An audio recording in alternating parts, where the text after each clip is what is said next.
Hey Sleevers, this is Sleepy Nicks. So it's May 20th, 2016. I'm about 2 months and a week away from my surgiversary. And I'm a little bit disgruntled at the fact that I have not budged since November. My weight just won't budge, despite the heavy manual labor that I am doing at my jobs. Um, Despite all the things that I do around my house. And I will admit that for about a week, I wasn't on the ball with my food and when I was eating, especially when we had a smokeout party. Um, that was sort of a, just a gimme day. It was just going to be one of those days where you weren't going to be eating right. I mean, you can't, no matter what, you can't eat that much, but yeah, I had alcohol and juice and bread and chips and things like, stuff that you're not supposed to eat. Um, I mean, yeah, you can have it in moderation, but that's supposed to be like one meal or something, not, you know, from 3 o'clock in the afternoon or 4 o'clock in the afternoon until midnight, just continuously nibbling and grazing. Grazing's bad. And drinking alcohol. That's what I did. But I had fun. So, you know what? I'm going to say that I enjoyed it. I had a fun day that I normally wouldn't have been able to enjoy very much. There was a lot of people, and it would have been a lot more uncomfortable for me since I have anxiety around people I don't know. So I guess the alcohol kind of helped. It was kind of like a certain character we know on a favorite show we know on TV where he can't talk to women unless he gets drunk or is drinking some sort of alcohol. Um, it's not quite that bad. I could talk to people, but I talk to people a lot easier if I'm a little bit buzzed. Now I have to watch that and not talk a little too much. As you know, some people, when you start to drink, you get a little too honest. And there is such a thing as being too honest. So, yeah. I wanted to do a little video, but I never get to do little videos. They always turn out to be long videos. Um, it's almost 4 o'clock in the afternoon, and I have to work tonight at 8 o'clock till midnight, and which means I have to leave just after 7. So I've got about 3 hours. Please excuse my face for not having any makeup. It's offensive, I know. Uh, it's very blotchy and red, and my hair is all wet. I just took a shower, so I'm trying to let it air dry. If you don't have curly hair, you wouldn't understand. You can't blow dry this mess unless you want to look like Diana Ross or somebody else who had a fro. Or anyway, and I talked to my sister yesterday, and yes, I'm going to mention you, but I won't mention your name, so you're safe. And she told me that I seemed like I was forced, like my speaking in my videos was forced. And I don't want it to seem like that. I want it to seem like, and it is like me talking to friends, to people who need information and who are friendly and subscribe to my channel, so you must be my friend, right? Right? No. But you must be friendly in any case, to put up with me and my shenanigans. But yeah, like I said, I don't want it to be like that. I want it to be completely open, and if you have any comments, don't hesitate to leave them, and if you have any suggestions, go ahead. Please comment on my videos. I welcome them. I welcome looking at my phone and going, oh, somebody, okay, I have to wait till I'm off work or on a break to look at it, but, I don't know if I mentioned this in my other video. I think I had, but I will be working a lot more after, like, tonight. It starts tonight, so I'll be working a lot more this coming week, and boy, am I not ready for that. Wow. But my main goal is to get bills paid off, and now I don't have to do it by August. I would like to, but at least that time frame has been pushed back until October, when I can get all my husband's health insurance. Because I told him that I refuse to work 2 jobs while pregnant, simply with the fact that I have PCOS. And all you girls and sisters out there that know about PCOS and did your research knows that miscarriage is the risk for miscarriage is a very high percentage for women who have PCOS, and any kind of stress or too much stress can cause that to happen. And I get very stressed at work, and I don't want to be working 2 jobs trying to force that. I'd rather be working 1 full-time job, but if it doesn't happen, I'm still, I'm going down to 1 part-time job. I refuse to do that. I refuse to risk,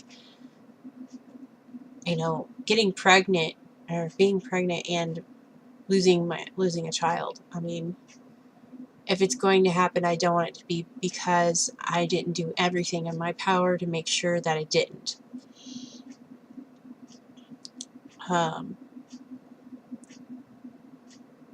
Anyone who's been through that, trying to have a baby for years and years, and then, to suddenly be given a bone, to be thrown a bone, the chance that it actually could happen, that a very good chance now that I could get pregnant. I hate the fact that I have to wait. I hate it. I don't like it. I hate it. I mean, I was told 1 year, and I'm so angry about that. I am so upset about it. I smile and nod my head and say that, it's okay, or, it's not so bad, but in reality it really is. I want to scream. I want to cry, because it's not, it's not fair. I'm so tired of waiting. I've always been told to wait. My husband wanted to wait when we got married. He wanted to wait 2 years, so I agreed.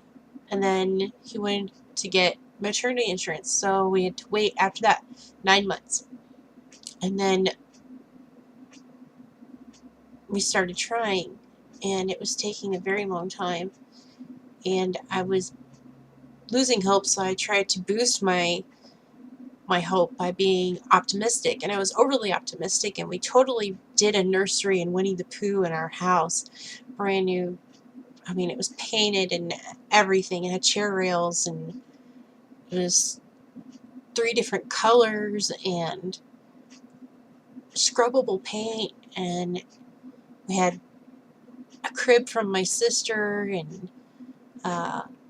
crib sets and blankets and honey pot lamp and figurines from family members, all, stuffed toys, all just, even a toy chest, Winnie the Pooh, and bibs and everything. And then I was told that, I'd already been diagnosed with PCOS, and it's like, okay, so they'd put me on Clomid, and then we did 3 different cycles of that, upping the dosage each time, and my progesterone wouldn't get high enough, and he finally said, you have to go to IVF. And then I found out the procedure would cost $12,000 a cycle, and I broke. I just broke down,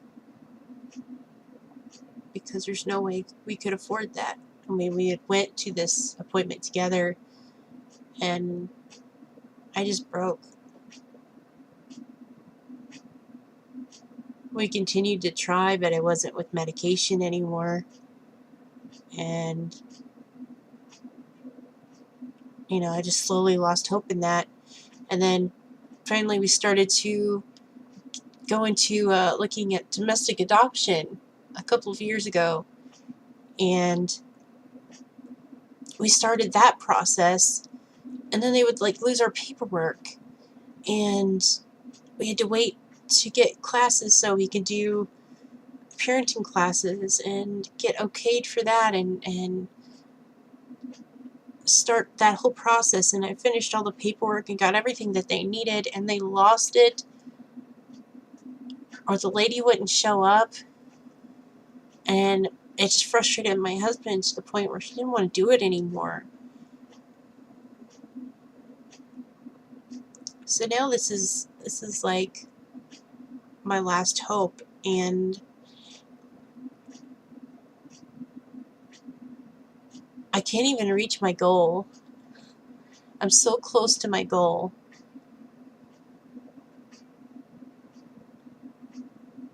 And I'm just so tired of waiting. And I lost my insurance 1st of April, so I don't have any health insurance.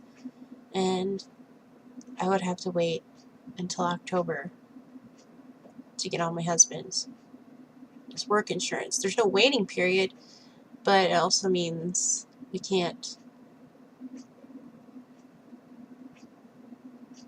we can't try until then.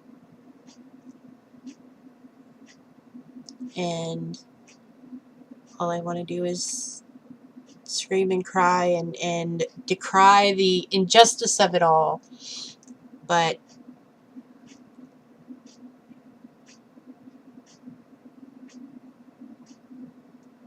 what do you do?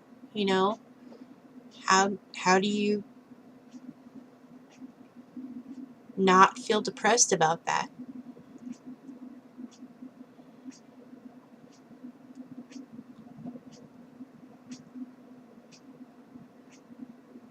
On top of which, I had to get a new car, and I love my new car, but at the same time, because of it,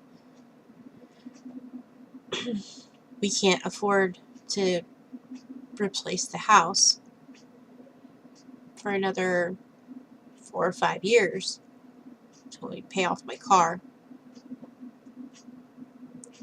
So we have to stay in this house.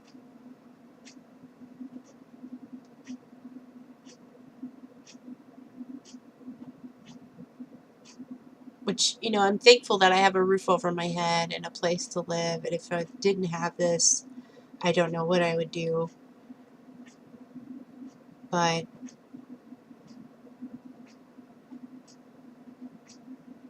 at the same time, we had started to get, our hopes up that we were going to pay down the credit card, get me on his insurance, and start the process of getting this house replaced. That was the plan. By next year, we were going to have a new home, a newer home, well, brand new home. It would have been brand new and better and safer and a lot more insulated. But we have to wait some more.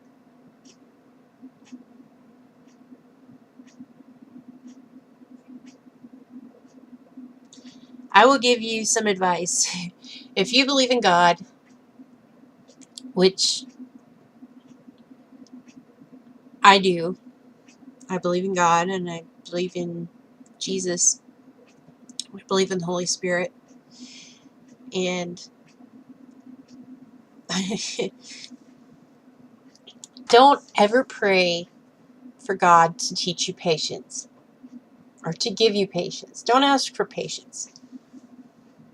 Please don't ever ask for patience from God, because He doesn't give you things, He teaches them to you. And His way to teach you patience is to make you wait. And sometimes you don't even have to ask Him to teach it to you. He will do it anyway.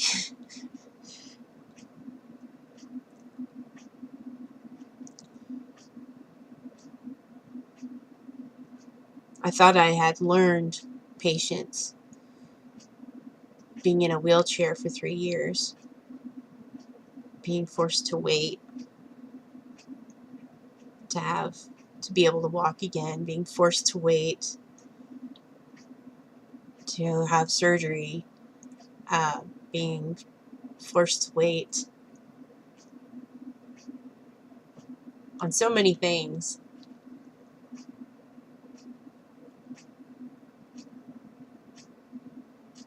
But eventually you get tired of waiting. And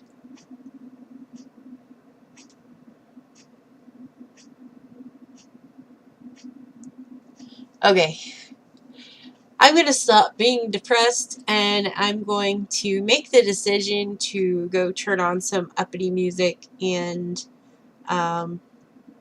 get myself into a better mood. That's how I deal.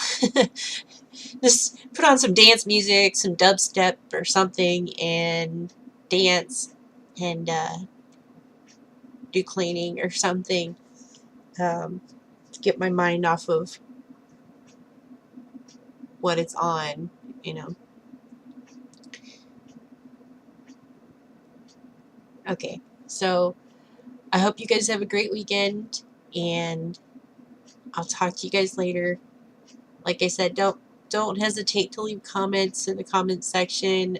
I totally appreciate it when people do. It means you actually watched my video all the way through most times. And that's pretty cool, since this is an 18-minute long video that was supposed to be just 5 minutes. So thank you very much for watching this video all the way through, and I hope you have a fabulous weekend and you guys go out and have fun and party and live.